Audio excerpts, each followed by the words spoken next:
So Reiner, you wrote the piece on the canceled Darth Maul game. It looks a little bit like it takes a page from the Force Unleashed book. One of the things they told me is that they didn't want it to feel like Force Unleashed. This is more violent, I guess. Lopping off heads, limbs, everything you'd expect a lightsaber to actually do. One of the craziest parts was nobody really knew what was going on. Like, they knew they were making a game with LucasArts about Darth Maul, but that's all they really had. I mean, really, that's all they really had. They didn't have a script. They didn't have any writers working with them. They just got like a title, Battle of the Sith Lords. So they were like, well, maybe it's gonna be Darth Maul going against someone else. So that's where they started thinking, well, maybe we'll be creating it. Maybe we will be guiding this ship. And so they started thinking about doing an origin story tale. You know, these anonymous sources I talked to seem to think that it was canceled just because George Lucas had to ice all the projects that were in the works for the Disney merger. So this isn't a case of a game that isn't looking like it's going to be very good, so it just gets canceled. This is a game that's just like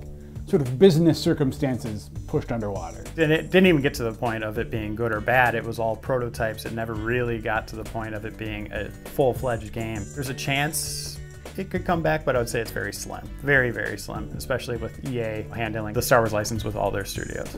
But if it did come back, you'd play it. I would absolutely play it. Of all the kind of canceled game stories that kind of came my way, it sounded like the most interesting one.